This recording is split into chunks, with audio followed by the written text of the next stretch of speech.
General Moin এটা দিয়ে বোঝাতে চেয়েছে বিডিআর হত্যাকাণ্ড যদি না ঘটাতে পারত তাহলে আওয়ামী লীগের অবস্থান স্পষ্ট হয়ে যেত সশস্ত্র বাহিনীর বিরুদ্ধে। তুমি সেনাবাহিনী প্রধান, তোমার কি অবস্থান হতো ভারত যদি ঢুকতো? কিন্তু জেনারেল মঈন তো নিজেই জানতেন যে ভারতীয় বাহিনী যদি ঢোকার চেষ্টা করতো উনি তো বাধা দিতেন না। গতকাল কমিশন যে রিপোর্টটা সাবমিট করেছে এবং তারপরে যে প্রেস ব্রিফিংটা করেছে, এটাতে প্রেস ব্রিফিংয়ে খুব সামান্য তথ্যই প্রকাশ পেয়েছে, তবে বেশ কিছু ক্রিটিক্যাল তথ্য জনগণ জানতে পেরেছে। প্রথম, যেটা গত 17-18 বছর সোশ্যাল মিডিয়াতে চালু ছিল কিন্তু সরকারিভাবে অতীতের কোনো রেকর্ডে প্রকাশ পায় নাই। একটা জিনিস খেয়াল রাখতে হবে, এই কমিশনটা গঠন হয়েছে জনগণের দাবিতে, যেটার সাথে আমরা সক্রিয়ভাবে ইনভলভ ছিলাম। আগের কমিশনে আমি নোট অফ ডিসেন্ট দিয়েছি, তাদের কার্যক্রমটা অসম্পূর্ণ, উদ্দেশ্য প্রণোদিত এবং ত্রুটিপূর্ণ ছিল। সেই পরিপ্রেক্ষিতে একটা চেষ্টা হয়েছিল যেন নতুন কোনো তদন্ত না হয়, হাইকোর্ট থেকেও রুল নেওয়া হয়েছিল। কিন্তু তারপরও জনগণের দাবিতে আমরা অবসরপ্রাপ্ত অফিসাররা আন্দোলনের মাধ্যমে জনগণকে সাথে নিয়ে আন্দোলন করে এই কমিশনটা গঠন করতে নিশ্চিত করি। একটা জিনিস মনে রাখতে হবে, কোনো রাষ্ট্রের ইতিহাসে আমার মনে হয় এটাই একমাত্র ভয়ঙ্কর একটা হত্যাকাণ্ডের কাহিনী, যেটার সাথে সরকার, তার গোয়েন্দা সংস্থা, তার নিরাপত্তা বাহিনী সম্মিলিতভাবে ষড়যন্ত্র করে কার্যকর করেছে। শুধু তাই নয়, ঘটনার শুরু থেকে এই হত্যাকাণ্ডের সমস্ত আলামত নষ্ট করার প্রচেষ্টা চলেছে।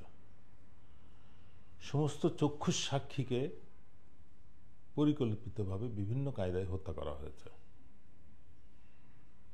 যারা হত্যাকাণ্ড জড়িত তাদেরকে পালিয়ে যেতে সাহায্য করা হয়েছে, কেউ প্লেনে গেছে, কেউ স্থলপথে গেছে। আমরা কমিশন দেখলাম এই বিষয়টাতে একটা ফাইন্ডিংস দিয়েছে যে বেশ কিছু ভারতীয় নাগরিক যারা দেশে ঢুকেছে কিন্তু তাদের বেরিয়ে যাওয়ার প্রমাণ নাই, বা বেরিয়েছে যাদের ঢোকার কোনো প্রমাণ নাই। এই বিষয়গুলোই কিন্তু গত 2009 সাল থেকে মানুষের মনে, যে জনগণের মনে যে সন্দেহটা ছিল, সেই সন্দেহটাকে নিশ্চিত করে। তদন্ত কমিশন দীর্ঘ সময় ধরে কাজটা করেছে, কারণ হচ্ছে যে সরকার এবং সশস্ত্র বাহিনী, গোয়েন্দা বাহিনী, তদন্ত সংস্থা সিআইডি, তারা গত 16 বছর ধরে এই বিডিআর হত্যাকাণ্ডের আলামত নষ্ট করেছে।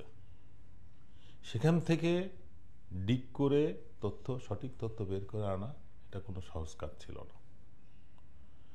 কতটুকু এই কমিশন সক্ষম হয়েছে সেটা তাদের রিপোর্টটা ডিটেল যদি কখনো জানার সুযোগ হয় তখন বোঝা যাবে। বাট আমি মনে করি তারা চেষ্টা করেছে, চেষ্টার কোনো ত্রুটি করে নাই। আমার দৃষ্টিতে যেটা ছিল যে এই ধরনের হত্যাকাণ্ড সম্ভব ছিল না যদি সশস্ত্র বাহিনী বা সশস্ত্র বাহিনীর যে সমস্ত অফিসার গোয়েন্দা বাহিনীতে কাজ করেছে জেনারেল তারেক সিদ্দিকের নিয়ন্ত্রণে, তাদের সক্রিয় সহযোগিতা এবং পরিকল্পনা ছাড়া এই হত্যাকাণ্ড সম্ভব ছিল না। সেই বিষয়টা তদন্ত কমিশন কতটা স্পষ্টভাবে উদ্ঘাটন করতে পেরেছে সেটা নিয়ে প্রশ্ন রয়ে গেছে। আমি আরও বলেছিলাম যে এই ধরনের হত্যাকাণ্ড ভবিষ্যতে যদি আমরা না চাই, না আশা করি, তাহলে ওই সকল সদস্যদেরকে যারা সম্পৃক্ত ছিল, ষড়যন্ত্রকারী ইউনিফর্ম পারসনস, সেটা পুলিশ হোক, বিডিআর হোক বা সশস্ত্র বাহিনীর হোক, তাদেরকে যদি আইনের আওতায় না আনা যায়, এই বিষয়ে আইসিটিতে কিন্তু অলরেডি একটা মামলা আছে। তদন্ত কমিশনের রিপোর্ট কিন্তু ওই মামলাটাকে আরও সহজ করে দিল।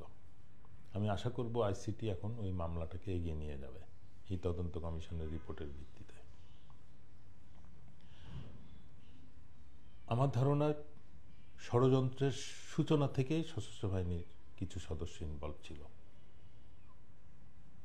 তো সুতরাং তাদেরকে বের করে, যেহেতু তারা এখনো আইনের আওতার বাইরে রয়েছে,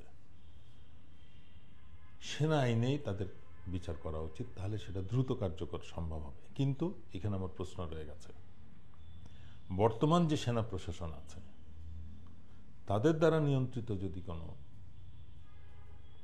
কোর্ট মার্শাল হয়, তাহলে আমরা যেরকম দেখলাম কর্নেল ইমরানকে জুলাই আন্দোলনে সরাসরি হত্যা করার জন্যে 6 মাসের জ্যেষ্ঠতা হরণ করা হয়েছে, এদেরকে হয়তো ওইভাবে বিচার করা হবে। সুতরাং সে ব্যাপারেও আমাদের সতর্ক থাকতে হবে। দ্রুত কোর্ট মার্শালে বিচার করতে হবে, কিন্তু সেখানে কোর্টকেও প্রফেশনাল, সৎ, দেশপ্রেমিক হতে হবে এবং যারা নির্ভয়ে রায় দিতে পারবে। সশস্ত্র বাহিনী এবং দেশের স্বাধীনতা সার্বভৌমত্ব রক্ষার স্বার্থে যারা যে কোনো মূল্যে সিদ্ধান্ত দিতে কোনো কুণ্ঠাবোধ করবে না, তাদেরকে দিয়ে কোর্ট গঠন করে যদি বিচার করা হয়, তাহলে আমি মনে করি এই জঘন্য অপরাধের একটা বিচার হবে। সশস্ত্র বাহিনী তার হারানো সম্মান ফেরত পাবে, দেশ বা জনগণ আবারও সশস্ত্র বাহিনীর উপর আস্থা রাখতে পারবে যে এই বাহিনী ভবিষ্যতে দেশের স্বাধীনতা সার্বভৌমত্ব নিয়ে আর কোনো রিস্ক ক্রিয়েট করবে না। এই তদন্ত মাধ্যমে বা সংবাদ সম্মেলনের মাধ্যমে নতুন যে তথ্য জানা গেছে আর কি, যে জেনারেল মইনু আহমেদের একটা স্টেটমেন্ট প্রকাশ হয়েছে, সেখানে বলা হয়েছে যে ভারতের হামলার আশঙ্কা ছিল আর কি, পিলখানায় অভিযান চালালে ভারত আক্রমণ করত। হ্যাঁ, এটাতে মানে ব্যাপারটা তো কমপ্লিট মনে হয় কিনা, যে পিলখানা সৈন্যদেরকে বাঁচাতে সেনাবাহিনী অভিযান চালাবে, এতে আবার ভারত হামলা করবে, এটা তো কেমন হয়ে গেল না বিষয়টা। প্রথম বিষয় হচ্ছে যে মানে প্রকৃত অর্থে উনি কি সেনাপ্রধান হওয়ার যোগ্য ছিলেন? সরকার একটা স্বার্থপর ভীরু কাপুরুষকে সেনাপ্রধান হিসেবে নিয়োগ দিয়েছিলেন, যিনি 96 সালে জেনারেল নাসিম যখন অভ্যুত্থানের চেষ্টা করেন, তখন তিনি প্রায় 2 থেকে 2.5 ঘন্টা পলাতক ছিলেন। মইনু আহমেদ উনি তখন সাভারের ব্রিগেড কমান্ডার। 9 ডিভিশন সিদ্ধান্ত নেয় যে অভ্যুত্থানের বিপক্ষে অবস্থান নেবে। ওনার দায়িত্ব ছিল ঘাটাইল থেকে বা ময়মনসিংহ থেকে কোনো বাহিনী যেন জেনারেল নাসিমকে সহায়তা করতে ঢাকায় আসতে না পারে। জয়দেবপুরে ওনাকে অবস্থান নেওয়ার জন্য আদেশ দেওয়া হয়। উনি সকাল 8:30টার দিকে এই আদেশটা নিয়ে প্রায় 11টা পর্যন্ত মিসিং ছিলেন। এই বিষয়টা যদি সরকার বিবেচনা করত, তাহলে আমি মনে করি যে পরবর্তী যে সরকার এসেছিল, প্রথম তার বিচার করে শাস্তি দেওয়া উচিত ছিল। কারা জেনারেল নাসিমকে সহায়তা করেছিল বা সেইখানে কাদের কি রোল ছিল। তো সেরকম একটা সেনাপ্রধান উনি কথাটা বলেছেন, একটা দেশের মধ্যে আর একটা বাহিনী প্রবেশ করা অত সহজ বিষয় না। কিন্তু জেনারেল মঈন তো নিজেই জানতেন যে ভারতীয় বাহিনী যদি ঢোকার চেষ্টা করতো, উনি তো বাধা দিতেন না। উনি যেভাবে বিডিআরের সামনে তার বাহিনীকে রেখে আদেশ না দিয়ে অক্ষম করে রেখেছিলেন 30 ঘন্টা, ভারতীয় বাহিনীও যদি ঢাকা এয়ারপোর্টে বা স্থলপথে বাংলাদেশে ঢোকার চেষ্টা করত, তাহলেও সেনাপ্রধান বা সশস্ত্র বাহিনীর কোনো বাধা না থাকার কারণেই হয়তো তারা ঢুকতো, বাট সেটাও আমি মনে করি একটা অবাস্তব কল্পনা এবং রীতিমতন একটা সেনাপ্রধানের জন্য লজ্জাস্কর একটা বক্তব্য। মানে এর সাথে প্রশ্ন তো ইউজুয়ালি আসতেই পারে যে ভারত কেন হামলা করতে চাইবে? সেটাই তো প্রশ্ন, সেটাই আমি মনে করি কমিশনের সেই প্রশ্নটাই করা প্রয়োজন ছিল। তুমি সেনাবাহিনী প্রধান, তোমার কি অবস্থান হতো ভারত যদি ঢুকতো? ভারত তো আর স্থলপথে ঢুকতো না, তারা হয়তো কোনো ছত্রিশ সেনা নিয়ে আসার চেষ্টা করত। তখন সেনাবাহিনীর এই ক্ষমতা কি ছিল না তাদেরকে আটকানোর? উনি কোন দৃষ্টিভঙ্গিতে বললেন যে 71 সালে তারা চলে গেছে, এবার যেত না? তার মানে তাকে তার 111-এর কার্যক্রমের ছাড় হিসেবে তাকে এই কন্ডিশন দেওয়া হয়েছিল যে তুমি যে কোনো মূল্যে এটাকে সফল করবা, নাহলে তোমাকে 111-এর কারণে তোমাকে বিচার করা হবে।